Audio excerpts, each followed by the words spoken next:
ओम श्री वेद पुरुषाय नमः। नमस्कार। क्लास नंबर 755 श्रीमद् भगवद गीता जी शंकराचार्य जी के भाष्य के अनुसार आरंभ किया जाता है। ओम श्री सीता रामचंद्राभ्याम नमः। नमो गुरुभ्यः। ओम अथ काल देवता श्री विक्रमी संवत् 2082 माघ शुक्ल पक्षः त्रयोदशी शनिवारः पुनर्वसु नक्षत्रम उत्तरायणम शिशिर ऋतु। ओम तत्सत्। श्री शंकराचार्याय गुरवे नमः।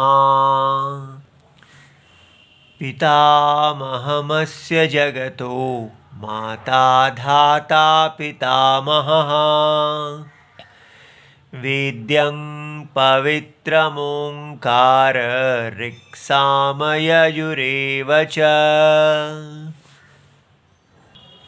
अध्याय नंबर 9 और श्लोक नंबर 17।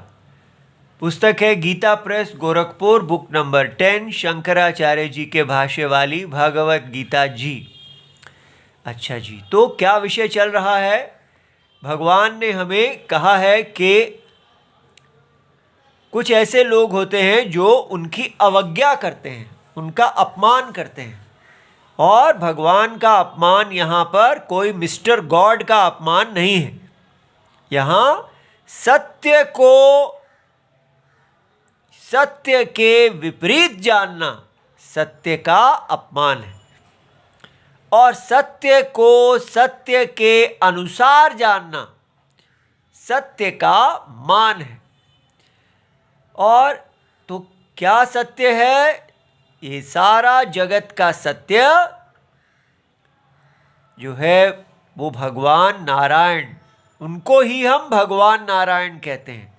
क्यों कहते हैं? क्योंकि सत्य ही असत्य को धारण करता है।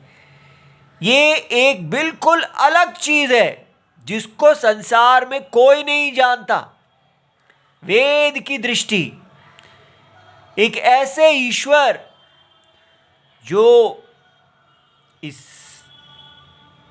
इस माया सृष्टि को धारण कर लेते हैं, सारी सृष्टि को बना भी लेते हैं बिना बनाए, सारी सृष्टि को व्याप्त हो जाते हैं बिना व्याप्त हुए, सब कुछ करते हुए भी अकर्ता रहते हैं।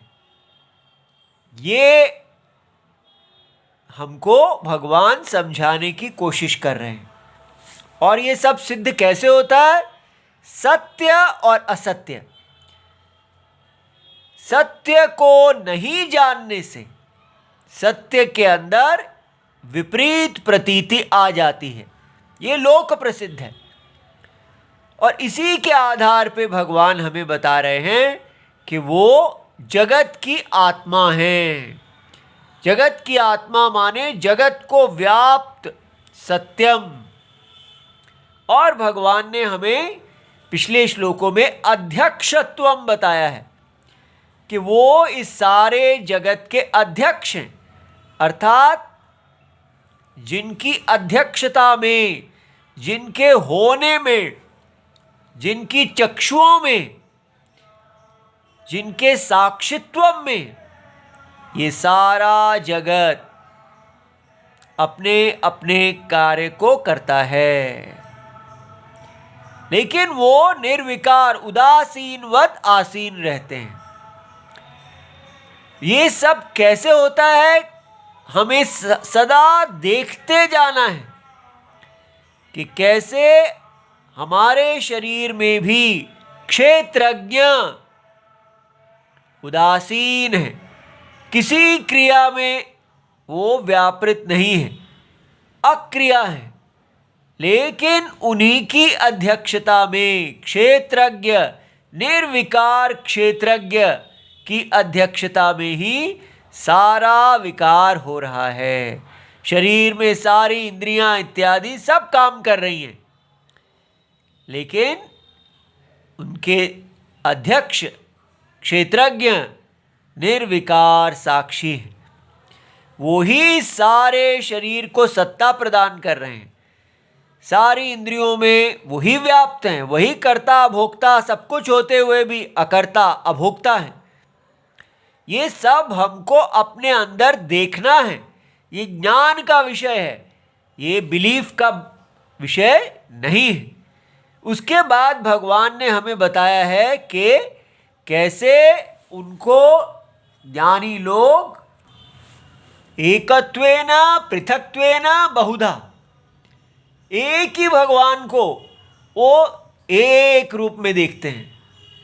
फिर देखते हैं नहीं, एक नहीं, डिवाइडेड है वो तो, और फिर देखते हैं नहीं, केवल डिवाइडेड ही नहीं, सारा बहुधा जितना कुछ है सब भगवान ही है।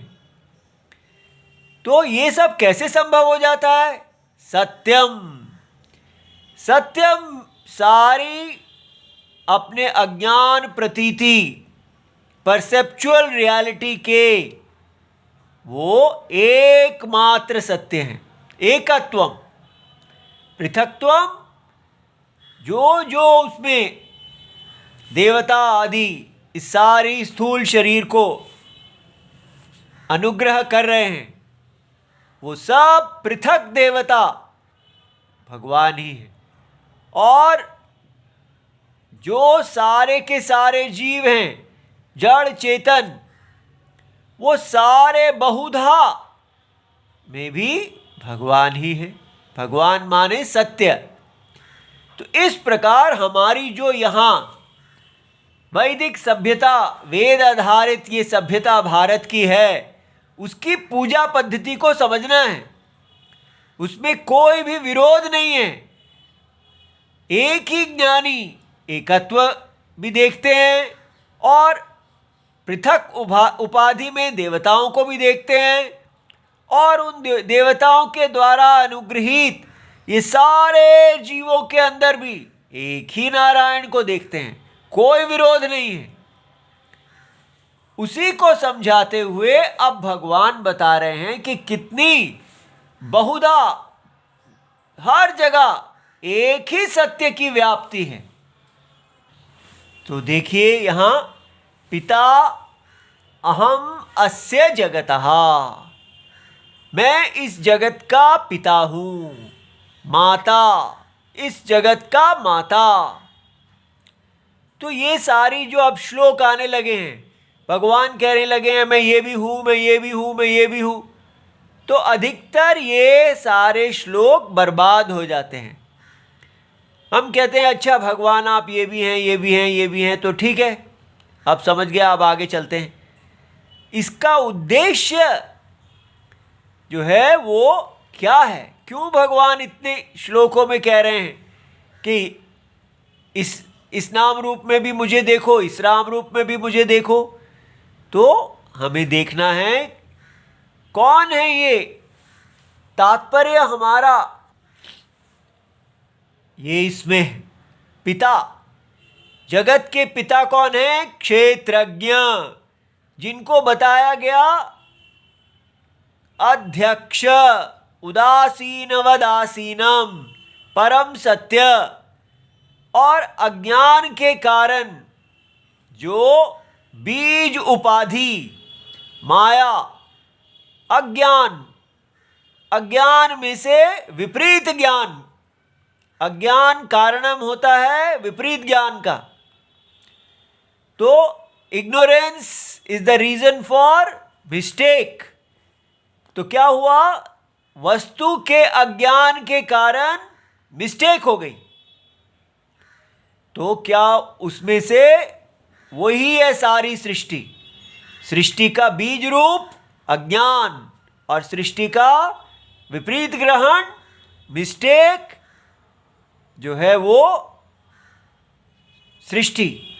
व्यक्त, अव्यक्त, व्यक्त। तो ये है माता, ठीक है, और ये है पिता। इसलिए भगवान बता रहे हैं कि मैं ही जगत का पिता हूं और मैं ही जगत की माता हूं, ठीक है। लेकिन अविद्या के अंदर ये बात समझनी है।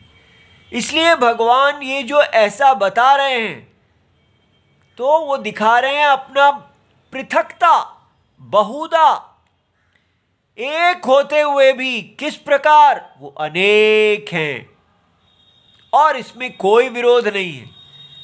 और ये किसी गॉड की बात नहीं हो रही, बिलीफ नहीं है, अनुभव में आप अपने आप को, अपने परम सत्य को देख रहे हैं। आप ही क्षेत्रज्ञ हैं, आप ही क्षेत्रम हैं, आप ही जगत के पिता हैं, आप ही जगत की माता हैं।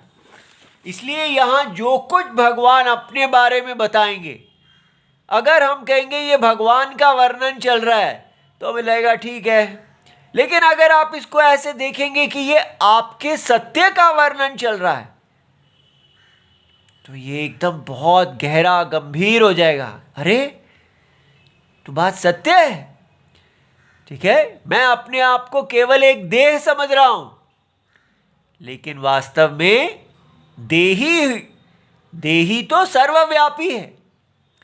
एक देह का देही पूरे जगत का वो पिता है।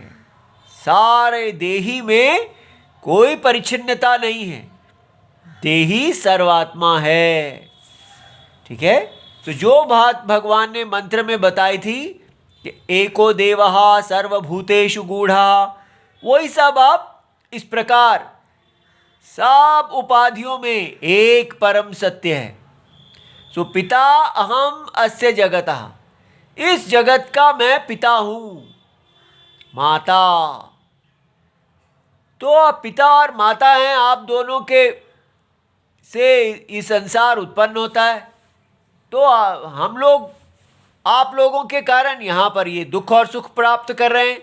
ये क्या है? धाता, अर्थात कर्म फलस्य। देखिए, पिता जनिता, अहम अस्य जगतः माता जनयित्री। इसलिए हमें बताया जा रहा है कि हमको अपने आप को केवल अपने शरीर के माता पिता, जो लोकल माता पिता हैं, वहीं तक सीमित नहीं करना। हमारा कुल कितना बड़ा है, हम सीता और राम के बच्चे हैं। इस प्रकार जानने से ही व्यक्ति को एक पता चलता है कि वो कितने बड़े कुल का है, उसको अपने जन्म की गरिमा का पता चलता है। ये हमारा वैदिक हिंदू धर्म हमें सीधा जगदम्बा और जगत पिता से जोड़ता है। हम उन्हीं की अभिव्यक्ति हैं, हम उनका डीएनए नहीं है। जगत पिता और जगत माता ही हमारे रूप में खड़े हैं। इसलिए इसको ऐसा नहीं लेना कि जगत पिता और जगत माता कोई एडम और ईव हैं। जगत पिता क्षेत्रज्ञ और जगत माता क्षेत्रम ही जगत रूप में खड़े हैं, ठीक है। इसलिए सत्य अपने असत्य उपाधि को धारण किए हुए ही जगत रूप में है। तो और सत्य ने जो अनेक प्राणी धाता, कर्म फलस्य प्राणिभ्यः विधाता, सारे प्राणियों के कर्म फल का विधाता, देने, धारण करने वाला, देने वाला। तो ये कर्म फल इस सृष्टि में केवल सत्य और असत्य बाई चांस नहीं हो गया। सत्य और असत्य के अविवेक के अंदर जो सृष्टि आई है वो जीवों के वैदिक कर्मों के आधार पे है। इसलिए ये जो अभी हम अपने वैदिक कर्मों से पूरी तरह कट गए, इस पे हमें विचार करना चाहिए कि यहाँ पर ये जो जगत के पिता हैं और उनका शरीर जो जगत की माता है, भगवान जगत के पिता और माता दोनों हैं, क्षेत्रज्ञ और क्षेत्रम। लेकिन वो साथ ही साथ धाता है, कर्म फलस्य प्राणिभ्यः विधाता। तो कर्म को समझना है। हम सोचते हैं कि राम जी ने रावण को क्यों मारा, क्योंकि रावण जो है वो उनकी पत्नी को उठा के ले गया था। तो जैसे एक पुलिसमैन चोर को मारता है, दंड देता है, वैसा ही है ये दोष है। जैसे पुलिस सेकुलर, सारे सेकुलर क्राइम्स, जो भी अपराध सेकुलर हैं, उनको दूर करती है, लेकिन भगवान ऐसा नहीं करते।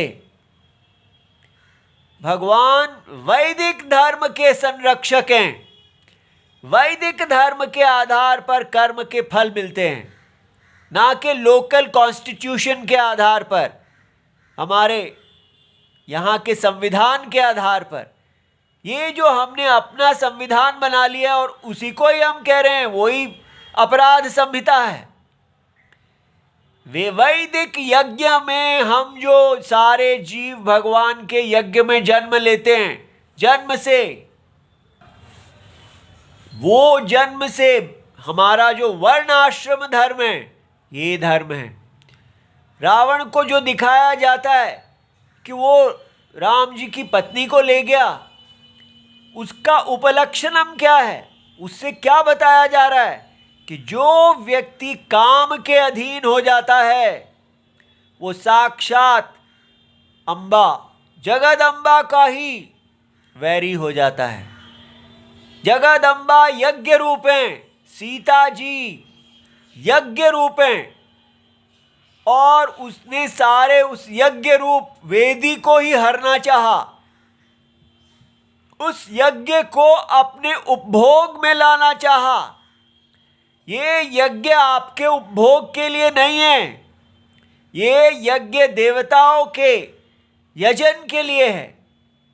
और हमने आजकल आधुनिक भारत में हिंदुओं ने इस सारे शरीर को अपने उपभोग के लिए बना लिया है। इसलिए हम धर्म से गिरे हुए हैं, और धर्म से गिरे हुए की अवस्था में जो हम अपने वैदिक कर्मों को छोड़ के और केवल कामुकता के जीवन जी रहे हैं और सोच रहे हैं हम बड़ा धर्म पालन कर रहे हैं, वो हमारे लिए हानिकारक है।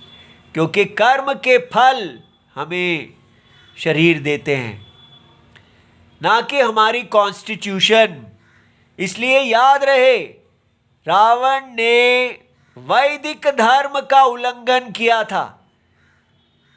वो देवताओं के का विरोधी था।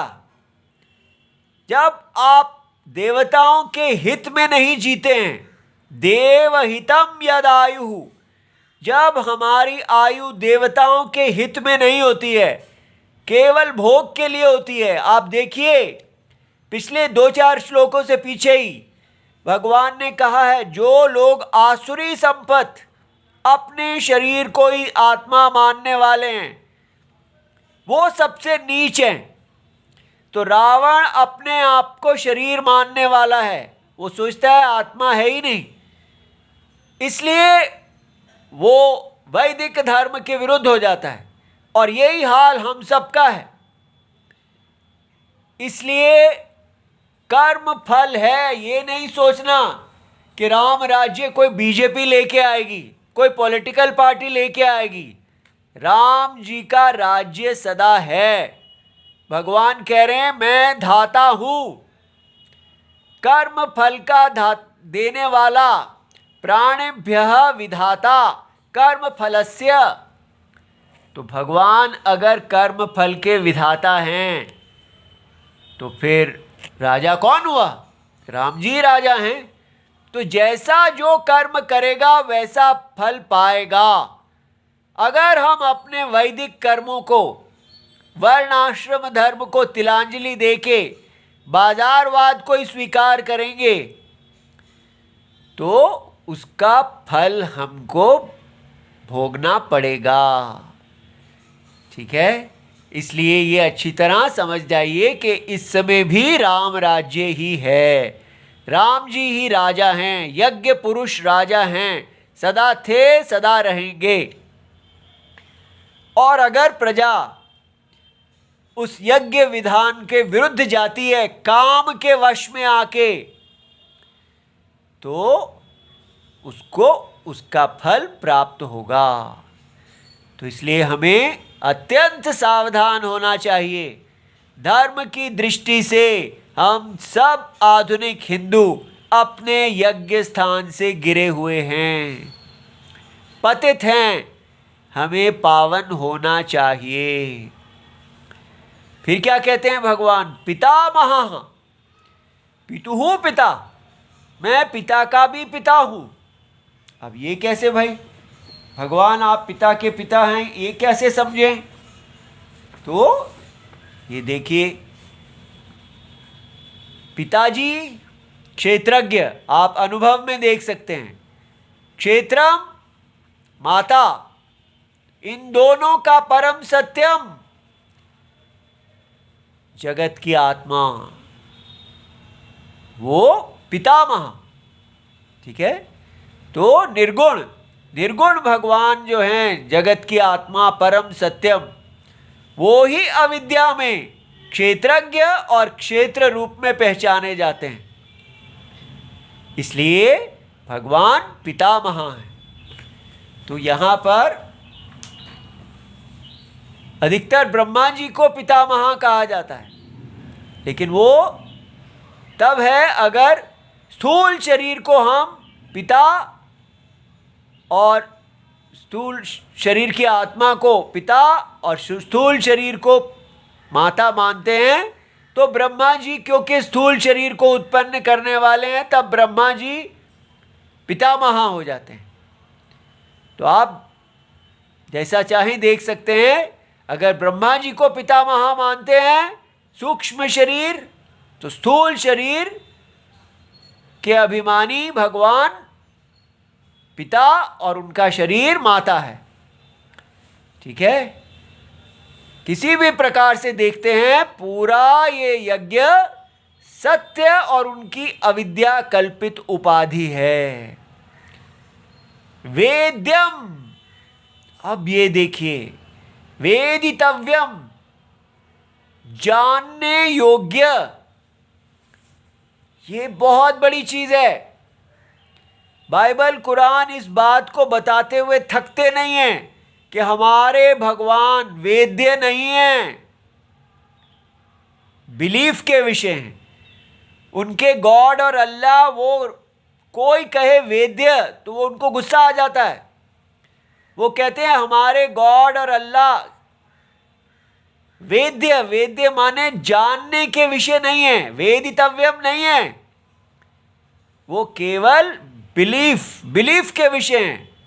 ये बड़ा अजीब लगता है। चलो, बिलीफ भी कोई चीज होगी। बिलीफ एकदम माने मन गढ़ंत, जिसका कोई प्रमाण ही नहीं है। बिलीफ क्या होता है? अगर किसी चीज को आप बिलीफ के बल पे स्वीकार करने लगेंगे तो फिर तो आप कुछ भी स्वीकार कर लेंगे। मैं कहूं ये देखो मेरे हाथ के ऊपर एक सेब पड़ा हुआ है, बिलीव करना पड़ेगा, तो आप ये मान लेंगे। लेकिन यहां क्या कह रहा है? वेद्यम। अगर मैं कहता हूं भगवान अनुभव में हैं, आप उनको जानिए, तो ये बिलीफ नहीं है। क्षेत्रज्ञ को आप जान सकते हैं, क्षेत्र को आप जान सकते हैं। क्षेत्रज्ञ सत्य में, क्षेत्र सत्य नहीं है। ये सब ज्ञान का विषय है।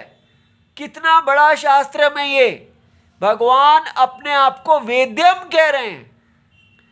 और हम सब यही कहते हैं ऑल रिलीजन्स आर सेम। ये तो फेथ की बात है, फेथ की बात है। क्या हो गया हमको? भगवान स्पष्ट कह रहे हैं मैं वेद्यम हूं, और हम कह रहे थे माई हिंदू फेथ। जो बाइबल कहती है वही हम अपने में डाल लेते हैं। इतना गिरावट है हमारे अंदर, पूरी तरह अपने शास्त्रों से दूर। और क्या? पवित्रम पावनम, क्या बात है। भगवान पवित्र करने वाले हैं। इसलिए अगर हम धर्म से गिर जाते हैं धर्म से पतित हो जाते हैं, तो इसमें घबराने की कोई बात नहीं। जहां देखा वहीं आप सत्य की शरण लें, भगवान की शरण, जैसे वाल्मीकि जी ने ली थी। बस, हे भगवान, मैं कामुक हो गया और अपनी देह को केवल काम परायणता में ही क्षय कर दिया, अब मुझे रक्षा कीजिए। नहीं तो ये क्या 100 चूहे खा के बिल्ली हज को चली, ऐसा हो सकता है? उसका अर्थ है कि पहले तो इतना पाप किया और अब जा रहे हैं हज के लिए। लेकिन यहां पर क्या है? अज्ञान में पाप किया और अब सत्य की शरण ले रहे हैं। इसलिए जो व्यक्ति सत्य की शरण लेता है, भगवान कहते हैं साधुरेव मंतव्यः, उसको उसी समय साधु मानना चाहिए। सत्य की शरण इतनी बड़ी है, इसलिए वो इस्लाम आदि की बातें अलग हैं और यहां पर सत्य की शरण है। सत्य जो है वो हमें पावन करता है। कैसे करता है पावन? ये पवित्रता क्या होती है? सत्य सबसे पवित्र है। सत्य कभी भी मैला नहीं होता अविद्या के द्वारा, इसलिए सत्य सदा निर्मल रहता है हर काल में, चाहे वो सतयुग हो, कलयुग हो, कोई भी हो। और सत्य सदा शरण देने वाला है, चाहे आपने कितना भी बड़ा पाप क्यों ना किया हो, गो हत्या, स्त्री हत्या इत्यादि कुछ भी किया हो, भ्रूण हत्या, कितना पाप किया हो, सदा शरीर को ही भरा हो, तो भी शरीर के जो शरीरी हैं, शरीर में जो क्षेत्रज्ञ हैं, वो आपको कभी नहीं नकारेंगे। वो सदा आपके मित्र हैं, सबसे अच्छे, एकमात्र मित्र। इसलिए हमारे पास पवित्र करने वाला सदा उपलब्ध है, अनकंडीशनली। ये इतना सुंदर है वैदिक धर्म। जहां आपको पता चला कि मैं तो अज्ञान में ये क्या कर रहा था, उसी समय आप ज्ञान स्वरूप आत्मा की शरण ले लें और भगवान कृष्ण की और अर्जुन की जोड़ी बन जाए। ये जोड़ी बनते ही सब काम हो गया। बस ये नहीं, उसके बाद काल नहीं लगेगा। जो व्यक्ति भगवान नारायण को गुरु रूप में स्वीकार कर लेता है, बस वो मुक्त हो जाता है। संसार में दुखम तभी तक है जब तक हम भगवान से दूर हैं। देखिए भगवत गीता में अर्जुन सदा भगवान कृष्ण के साथ रहते थे, लेकिन फिर भी वो भगवान से दूर थे। भगवत गीता में जब उनको भगवान ने अपने क्षेत्रज्ञ स्वरूप से मिलवाया, तब अर्जुन को भगवान सारथी रूप में प्राप्त हुए। तब अर्जुन को पता चला कि वास्तव में ये रथ के ही सारथी नहीं है, ये इस शरीर रूपी रथ के भी सारथी हैं। तो भगवान को अपना सारथी, अंतरात्मा को सारथी बनाने से हमें ज्ञान मिलता है। ओंकारः च ऋक् साम यजुस् एव च। तो देखिए, ऋग्वेद, सामवेद, यजुर्वेद, ओंकार, ये सब भगवान नारायण जो हमारी देह में रहते हैं, हमारे गुरुजी साक्षात वेद हैं। तो फिर क्या घबराने की बात है? कैसे हमारा ज्ञान अंदर से आता है। जितना हम अंदर शरण लेते हैं, उतना हम ऋक् साम यजुस्वेद इनके से एक हो जाते हैं। भगवान सर्वज्ञ हैं, इसलिए इनको मैन मेड नहीं समझना। ये नहीं कहना कि इस काल में ये लिखे गए थे। ये साक्षात जैसे पूरी सृष्टि ही मैन मेड नहीं है, सृष्टि का कुछ भी मैन मेड नहीं है। भगवान कह रहे हैं ये सारी सृष्टि मेरे ही अंदर से निकली है। कैसे? अविद्या कल्पित। जैसे रस्सी में से सांप निकलता है, तो यहां कुछ भी मैन मेड नहीं है। सब कुछ भगवान सत्य में से ही उत्पन्न हुआ है, उनमें ही रहता है और उनमें ही चला जाता है। इसलिए इतना गंभीर है ये, तो देर ना करें। राम राम। राम कौन है? रमन्ते योगिनः, जिसमें सदा रमन किया जाता है योगियों के द्वारा। कौन है वो? यही क्षेत्रज्ञ, जो जिनका ये सर्वात्म भाव बताया जा रहा है। ओम नमो भगवते वासुदेवाय। प्रणाम।